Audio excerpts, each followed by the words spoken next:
Máquinas elétricas, Prof. Daniele Cardoso. Bom dia, pessoal! Nós vamos falar hoje sobre energia elétrica. O que seria energia elétrica? Então, nós temos uma energia, com eletricidade elétrica, que ela é capaz de transformar em energia mecânica. E vice-versa, uma energia mecânica pode se transformar também em uma energia elétrica. O exemplo que nós vamos ver a seguir são o quê? Dos transformadores, geradores e motores elétricos.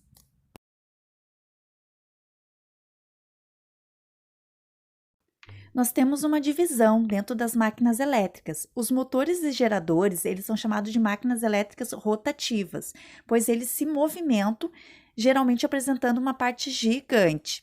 E os transformadores, eles são os representantes das máquinas elétricas estacionárias. Eles não apresentam parte móveis e a indução eletromagnética é o principal fenômeno presente nesse dispositivo. Então vamos para o nosso primeiro exemplo, motores elétricos. Então, os motores elétricos, eles estão presentes no nosso dia a dia. Eles vão desde brinquedos, eletrodomésticos como liquidificador, enceradeiras. Nós temos também a questão do exemplo dos carros, os elétricos, ou os automóveis normais. Tudo ele tem um motor que dá movimento. Então, o que seria motores elétricos? Ele é transformado em uma energia elétrica, geralmente uma energia mecânica, aquela energia que dá um movimento. Então, ele necessita desse motor elétrico.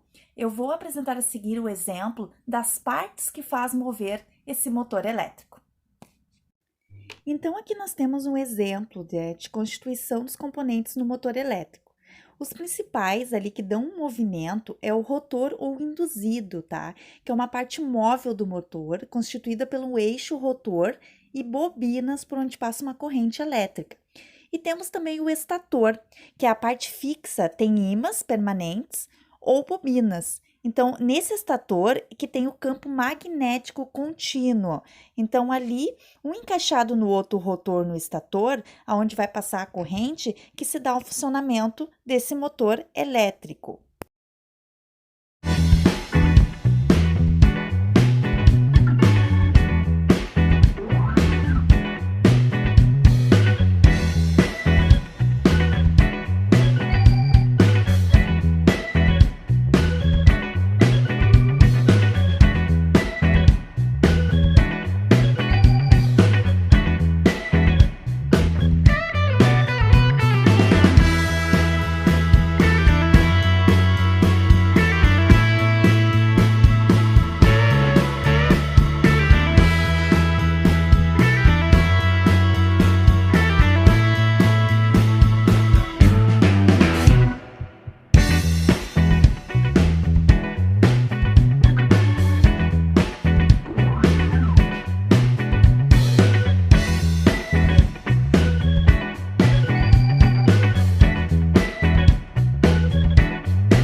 falar do nosso segundo agora, geradores elétricos.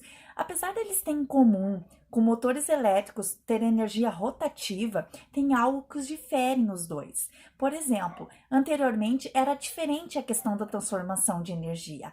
Agora, geralmente se transforma em energia mecânica e energia elétrica. Por exemplo, a nossa energia renovável de hidrelétricas, ela transforma uma energia pronta mecânica em uma energia elétrica, para produzir energia elétrica. Então, esse é um dos exemplos. Nós vamos ver agora, vou botar a seguir alguns exemplos, então, de geradores elétricos para vocês. Aqui nós temos um exemplo de gerador elétrico. Aqui está o funcionamento do gerador elétrico dentro de uma usina hidrelétrica, que utiliza energia mecânica e energia do movimento, então, para poder girar a turbina e girar a energia elétrica dentro da usina.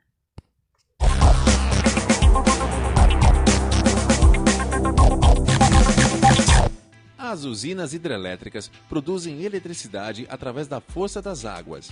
Geralmente, elas são construídas longe dos centros consumidores e aproveitam os desníveis naturais de rios. A usina que mais produz energia no mundo é a de Itaipu, que abastece consumidores do Brasil e do Paraguai. A usina de Três Gargantas, na China, deve desbancar a usina latino-americana nos próximos anos. Nas usinas hidrelétricas, uma barreira segura a água e cria um reservatório. Depois, a gravidade puxa a água e faz a turbina girar. O movimento da turbina aciona o gerador, que produz corrente alternada. Essa corrente é transformada em corrente de alta voltagem e sai da usina através das linhas de energia. A água utilizada passa por tubulações e volta para o rio. A quantidade de eletricidade gerada é determinada pelo fluxo de água e pela distância entre a superfície da água e as turbinas. Existem também as hidrelétricas de armazenamento bombeado. Nelas, a água que sai da usina vai para o reservatório, onde será bombeada e reutilizada em vez de voltar para o rio, como acontece nas usinas tradicionais. Em uma usina hidrelétrica, o elemento mais importante é o gerador. O processo de rotação de uma série de ímãs dentro de molas de arame move os elétrons e produz corrente elétrica. As usinas hidrelétricas dependem do fluxo da água, por isso, o ciclo hidrológico é de fundamental importância. Nesse ciclo, o sol aquece a água, que evapora e sobe para o ar. Enquanto sobe, ela esfria, se condensa e forma gotículas, que caem no solo na forma de chuva e neve.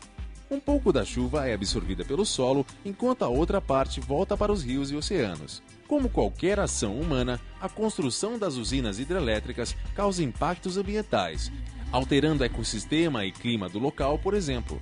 Durante o preenchimento dos reservatórios, há também uma grande liberação de gás carbônico, o que aumenta o efeito estufa. Ao contrário de outras fontes de energia, como o petróleo e o carvão. Como tudo funciona? Explica como funcionam as usinas hidrelétricas.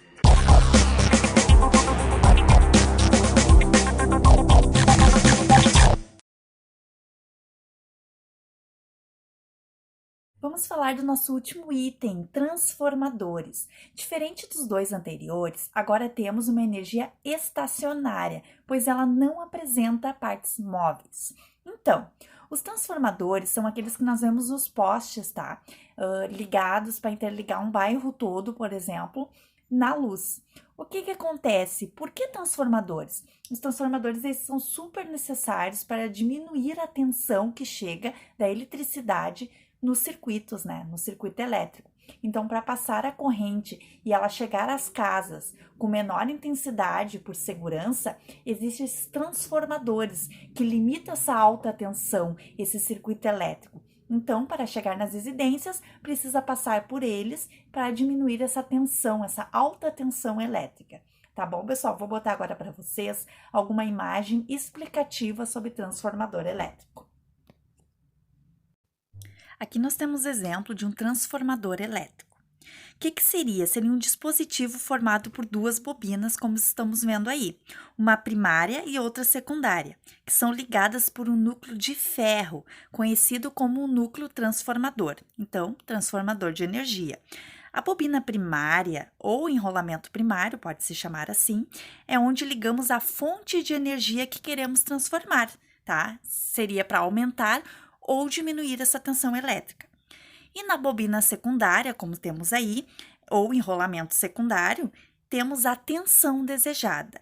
Então, resumindo, a primária liga a fonte de energia que quer transformar e a secundária tem e possui, então, a tensão desejada, tá? Então, necessita desse transformador elétrico, que é questão de baixar essa tensão, que precisa ser baixada, por questão de segurança e chegar até as residências de forma segura, tá? Então, precisa ter essa modificação à tensão de um circuito elétrico. O que diferencia os transformadores é o número de espiras entre o primário e o secundário. Quando queremos diminuir a tensão, usamos esses transformadores redutores, tá? O abaixador, que reduz as espiras, é mais reduzida na bobina primária do que na bobina secundária. Eles são utilizados, por exemplo, nas redes elétricas residenciais.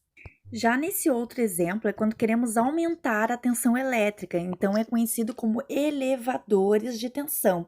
Ele tem um número de espiras no primário é menor que do secundário, e ele é utilizado geralmente em forno de micro-ondas e entre outros eletrodomésticos.